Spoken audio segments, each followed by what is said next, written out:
अयोग्य ब्राह्मण तथा नरक और स्वर्ग ले जाने वाले पाप पुण्य। युधिष्ठिर ने पूछा, देव देवेश्वर, हव्य अर्थात यज्ञ और कव्य अर्थात श्राद्ध का उत्तम समय कौन सा है? उनमें किन ब्राह्मणों की पूजा करनी चाहिए और किन का परित्याग? भगवान ने कहा, युधिष्ठिर, देव कर्म यज्ञ पूर्वाह्न काल में करना चाहिए और कृतकर्म श्राद्ध अपराह्न काल में। अयोग्य समय में किया हुआ दान राजस माना गया है, जिसके लिए लोगों में ढिंढोरा पीटा गया हो, जिसमें से किसी असत्यवादी मनुष्य ने भोजन कर लिया हो तथा जो कुत्ते से छू गया हो, उस अन्न को राक्षसों का भाग समझना चाहिए। पतित, जड़ और उन्मत्त ब्राह्मण जितने भी मिले, उनका देव यज्ञ और प्रतियज्ञ में सत्कार नहीं करना चाहिए। नपुंसक, अंगहीन, कोढ़ी और राजयक्षमा तथा मृगी का रोगी भी श्राद्ध में आदर के योग्य नहीं माना गया है। वैद्य, पुजारी, झूठे नियम धारण करने वाले, पाखंडी तथा सोमरस बेचने वाले ब्राह्मण श्राद्ध में सत्कार पाने के अधिकारी नहीं हैं। गवैये, नाचने कूदने वाले, बाजा बजाने वाले, बकवादी, पहलवान, अग्निहोत्र न करने वाले, मुर्दा ढोने वाले, चोरी करने वाले, शास्त्र विरुद्ध कर्म में संलग्न रहने वाले और अपरिचित ब्राह्मण भी श्राद्ध में सत्कार पाने योग्य नहीं माने जाते।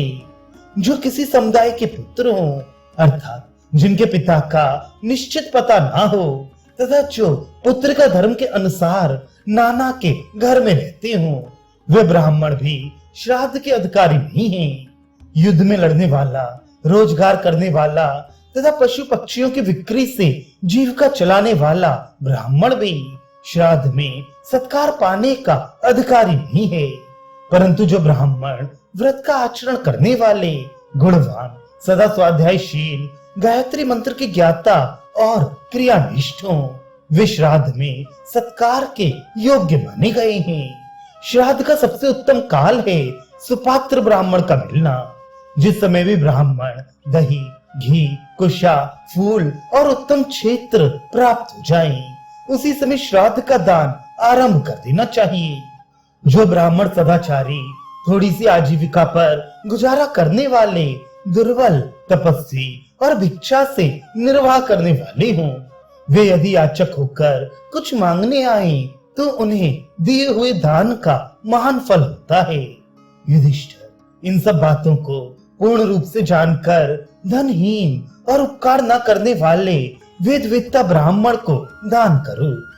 यदि तुम अपने दान को अक्षय बनाना चाहते हो तो जो दान तुम्हें प्रिय लगता हो तथा जिसे वेदवेत्ता ब्राह्मण पसंद करते हो, वही दान करो। युधिष्ठिर, अब नरक में जाने वाले पुरुषों का वर्णन सुनो। जो ब्राह्मण गुरु की रक्षा अथवा अपने को भय से बचाने के अवसरों को छोड़कर अन्य समय में भी झूठ बोलते हैं, वे नरक में जाते हैं।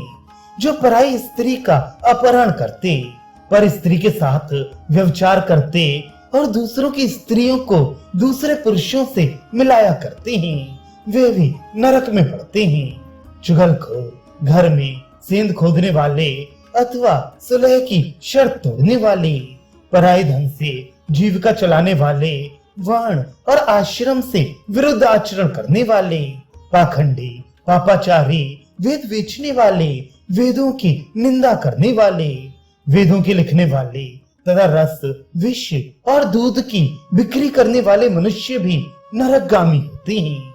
जो नराधम धन के लोभ से अथवा आसक्ति वश चांडालों को भी दूध देते हैं, पशुओं का दमन करते, उन्हें नाचते और बधिया करते हैं, वे नरक में पड़ते हैं। जो सामर्थ्य होते हुए भी धन के लोभ से दान नहीं करते, दीनों और अंधों पर कृपा दृष्टि नहीं रखते, तो चिरकाल तक अपने साथ रहे हुए सहनशील, जितेंद्रिय, दुर्बल एवं बुद्धिमान मनुष्यों को भी काम निकल जाने पर त्याग देते हैं, वे नरकगामी होते हैं। जो बच्चों, बूढ़ों तथा थके हुए मनुष्यों को कुछ न देखकर अकेले ही मिठाई उड़ाते हैं, उन्हें भी नरक में गिरना पड़ता है। प्राचीन काल के ऋषियों ने इस प्रकार नरकगामी मनुष्यों का वर्णन किया है।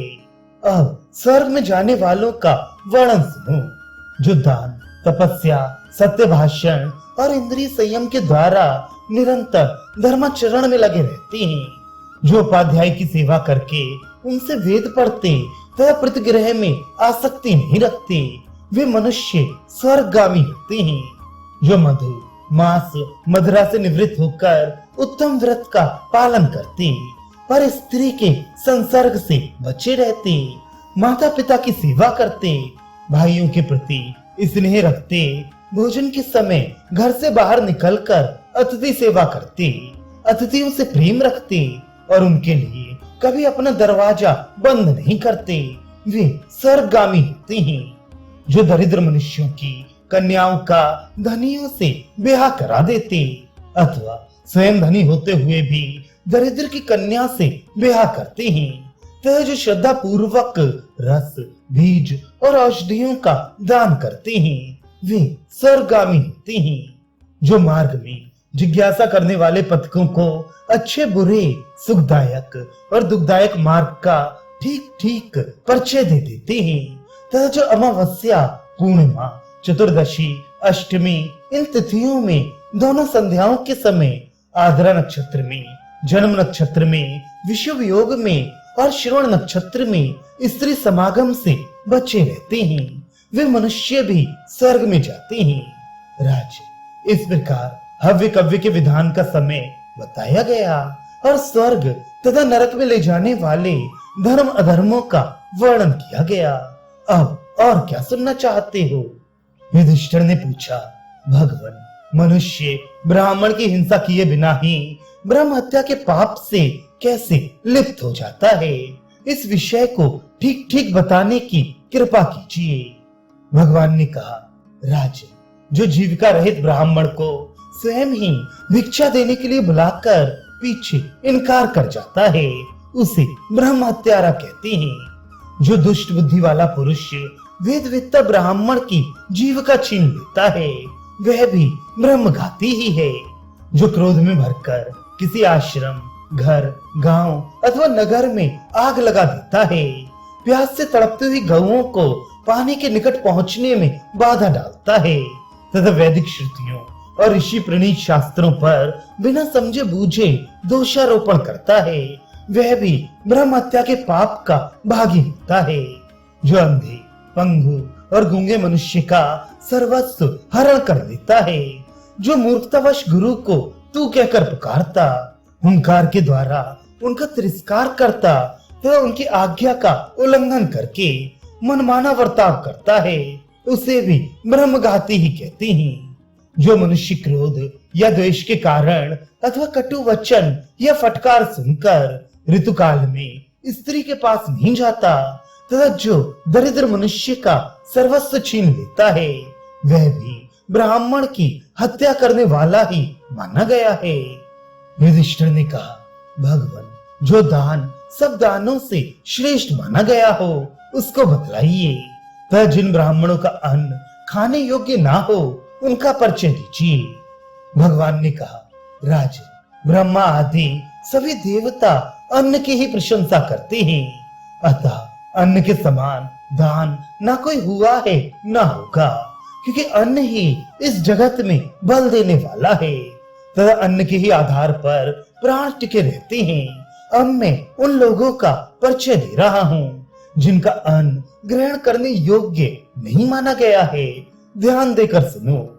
यज्ञ में दीक्षित, कदर्प, क्रोधी, शठ, श्रापग्रस्त, नपुंसक, भोजन में भेद करने वाले, वैद्य, दूत, उच्छिष्ट भोजी, वर्ण संकर तथा अशौच में पड़े हुए मनुष्य का अन्न, शूद्र की जूठन तथा शत्रु का अन्न नहीं खाना चाहिए। इसी प्रकार पतित, चुगलखोर, यज्ञ का फल बेचने वाले, नट, कपड़ा बुनने वाले, जुलाहे, कृतघ्न, अम्बष्ठ, निषाद, रंगभूमि में नाटक खेलने वाले, सुनार, वीणा बजाकर जीने वाले, हथियार बेचने वाले, सूत, शराब बेचने वाले, धोबी, स्त्री के वश में रहने वाले, क्रूर और भैंस चराने वाले का अन्न भी अग्राह्य माना गया है। जिनके यहाँ मरना शौच के 10 दिन ना बीते हों, उनका तथा वैश्याओं का अन्न नहीं खाना चाहिए। कैदी, ज्वारी, द्यूत विद्या जानने वाले पर वित्त अर्थात विवाहित छोटे भाई के अविवाहित बड़े भाई और परवेत्ता अर्थात अविवाहित बड़े भाई के विवाहित छोटे भाई का अन्न भी खाने योग्य नहीं है। जिसकी बड़ी बहन अविवाहित हो, उस कन्या के साथ विवाह करने वाले ब्राह्मण तथा भाई के मर जाने पर उसकी स्त्री का उपभोग करने वाले पुरुष और राजा के अन्न का भी त्याग कर देना चाहिए। राजा का अन्न तेज का, शूद्र का अन्न ब्राह्मणत्व का, सुनार का अन्न आयु का और चमार का अन्न सुयश का नाश करता है। किसी समूह का और वैश्य का अन्न भी निंदित माना गया है। वैद्य का अन्न पीव तथा व्यभिचारिणी के पति का अन्न वीर के समान माना गया है, इसलिए उसका त्याग कर देना चाहिए। जो उनका अन्न खाता है वह उनके चमड़े, रोए और हड्डी का ही भोजन करता है। यदि अनजान में इनका अन्न ग्रहण कर लिया गया हो तो 3 दिन तक उपवास करना चाहिए, किंतु जानबूझकर एक बार भी इनका अन्न खा लेने पर द्विज को प्रजापत्य व्रत का आचरण करना चाहिए। पांडुनंदन, अब मैं दानों का यथार्थ फल बतला रहा हूँ, उसे सुनो। जल दान करने वाले को तृप्ति होती है, अन्न दान करने वाले को अक्षय सुख मिलता है। तिल का दान करने वाला मनुष्य मन के अनुरूप संतान और दीप दान करने वाला पुरुष उत्तम नेत्र पाता है। भूमि देने वाले को भूमि, स्वर्ण दान करने वाले को दीर्घ आयु, गृह देने वाले को सुंदर भवन और चांदी दान करने वाले को उत्तम रूप की प्राप्ति होती है। वस्त्र देने वाला चंद्रलोक में और अश्व दान करने वाला अश्विनी कुमारों के लोक में जाता है। गाड़ी ढोने वाले, बैल का दान करने वाला लक्ष्मी को पाता है और गौ दान करने वाला पुरुष गोलोक के सुख का अनुभव करता है। सवारी और शैया दान करने वाले पुरुष को स्त्री की तथा अवय दान देने वाले को ऐश्वर्य की प्राप्ति होती है। धान्य दान करने वाला मनुष्य शाश्वत सुख पाता है और वेद प्रदान करने वाला पुरुष पर ब्रह्म का स्वरूप हो जाता है। जो सोना, पृथ्वी, गौ, अश्व, बकरा, वस्त्र, शैया और आसन आदि वस्तुओं को सम्मान पूर्वक ग्रहण करता तथा जो दाता न्याय अनुसार आदर पूर्वक दान करता है, वे दोनों ही स्वर्ग में जाते हैं। परंतु जो इसके विपरीत अनुचित रूप से देते और लेते हैं, उन दोनों को नरक में गिरना पड़ता है। विद्वान पुरुष कभी झूठ ना बोले, तपस्या करके उस पर गर्व ना करे, कष्ट में पड़ जाने पर भी ब्राह्मणों का अनादर ना करे तथा दान देकर उसका बखान ना करे। झूठ बोलने से यज्ञ का, गर्व करने से तपस्या का, ब्राह्मण के अपमान से आयु का और अपने मुंह से बखान करने पर दान का नाश हो जाता है। जीव अकेले जन्म लेता, अकेले मरता तथा अकेले ही पुण्य और पाप का फल भोगता है। बंधु बांधव मनुष्य के मरे हुए शरीर को काठ और मिट्टी के ढेले के समान पृथ्वी पर डालकर मुंह फेर कर चल देते हैं। उस समय केवल धर्म ही जीव के पीछे पीछे जाता है। मनुष्य का मन भविष्य के कर्मों का हिसाब लगाया करता है, किंतु काल उसके नाशवान शरीर को लक्ष्य करके मुस्कुराता रहता है।